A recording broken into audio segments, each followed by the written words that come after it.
Hello, my name is Anthony Wilson, and I'm Program Coordinator for Mass Hire and Remake 4.0, and also our Connecting Activity initiatives. I'm making a short video to partner up with our educational partners to show them how to use the Connecting Activities database. It's a great tool to track students who are out on co-op, or to also track students who are receiving work-based learning credit. It helps the focusing of the goals, and also helps keep track of all the things necessary so a person can have a successful work-based learning experience. The feedback from the employers, the work site, all those important things. So I just want to give you a brief demonstration on how to use the database, at least the main part for the landing page. So hopefully technology is cooperating with me. So give me a second, I'm going to do a quick screen share. All right. So once you sign in to the massworkbasedlearning.org website, you will come to the welcome screen. You won't see welcome Anthony Wilson, because that's me, but a brief welcome. We're going to hit this one. We're going to hit new placement. New placement. All right. It is loading very, very slowly. All right. So once you hit new placement, it starts off by saying step 1, step 2, 3, 4, and also 4 again. Your step 1 is going to be 17% complete. And in order to get to 100% complete, we're just going to do several different things. We want to fill out this section right here: first name, last name. You have a choice for you. You are the staff person. You're the person that is putting the information into the system. So I'll click myself. You want to create a new participant ID. So you hit this little red triangle.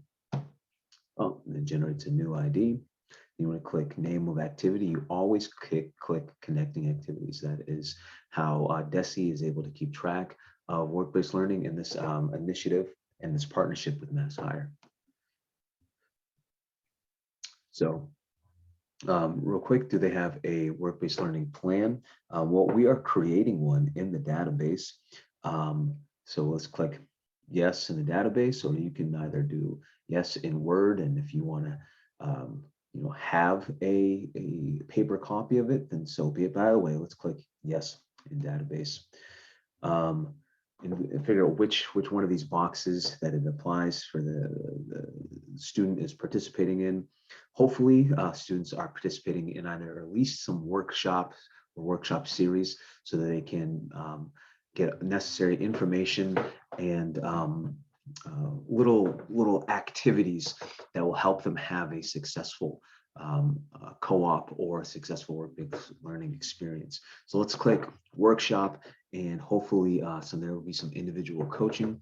I know that it is crucial for guidance counselors to meet with students to make sure that they are prepared for this work-based learning experience. Any additional tips and tricks, and guidance counselors should be following up with students so they can actually earn work-based learning credit. If it is a STEM placement, yes or no.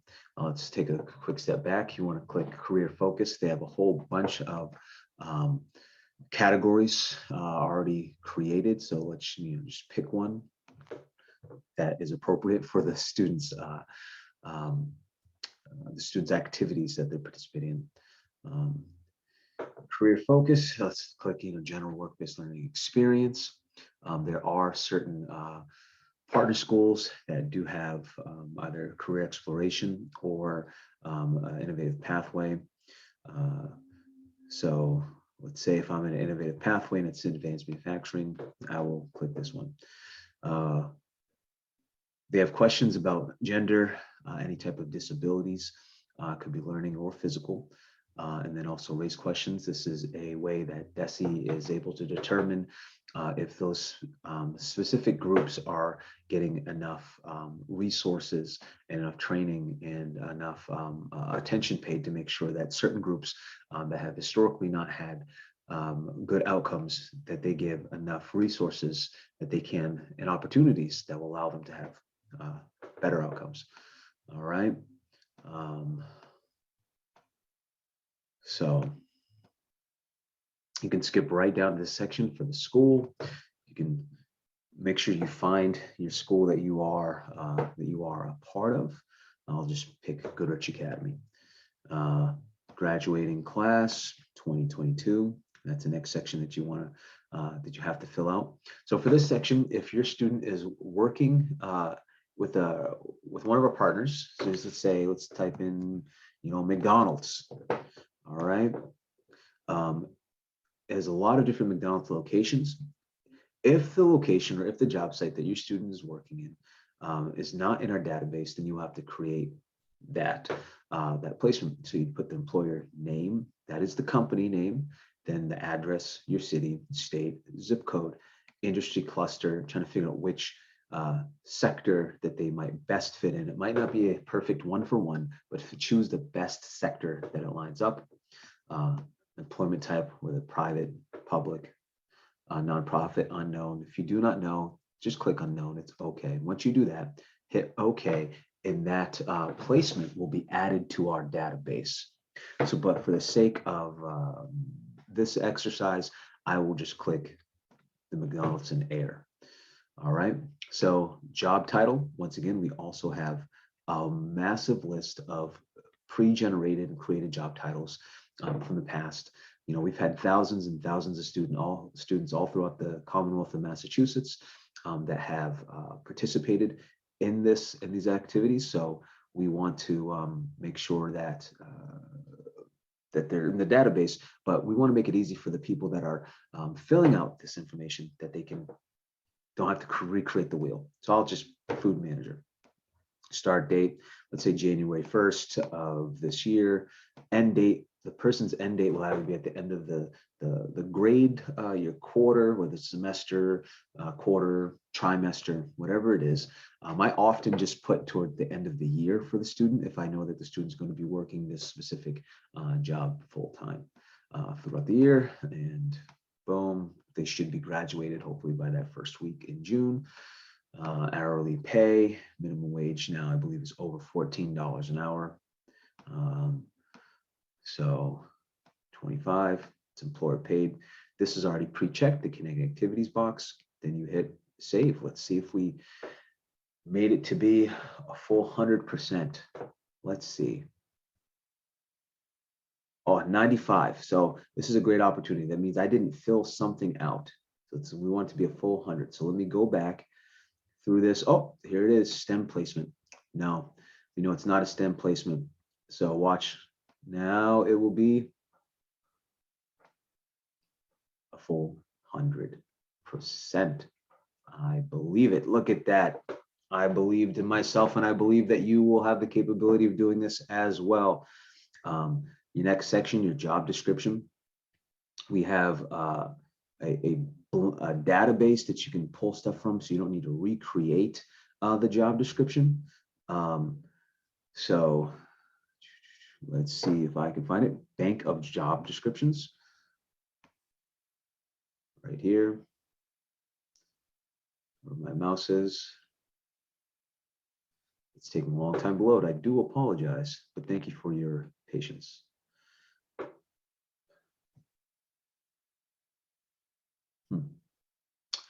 Well, since it's not loading and your time is precious, you will want to click for step 2, you'd want to give the person a job description. You can click the bank of job descriptions and go through and pick the one that's best aligned with your student's workplace and your student's job description. This next one right here is probably going to do the same thing and give me a hard time. But for step 3, this is the workplace career skills.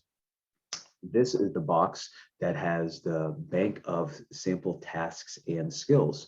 You want to click that, have a conversation with the student. What are some skill sets that you would want that person to work on? Usually for students who is their first time engaging in the work-based learning process, I always choose the 3 basic ones. I want them to work on time management. I want them to work on communication skills, And then there's a generic one that you can choose from the Make of Skills, and it's basically learning all areas of said industry. So the individual who's on that internship side or the co-op side or just a general employment site to be a well-rounded employee. Step 4 is reviews. That is when both you have 3 opportunities. The individual student has a time in which they can do their own review of their work-based learning experience. Then the employer gives their review of the student, and also the student has an opportunity to review themselves and say how they feel that they did at work. So those are the main sites. Hopefully this was helpful and beneficial to you. Please give me a call if you have any questions or reach out to me via email. I hope that you have a very nice day. Thank you. Bye-bye.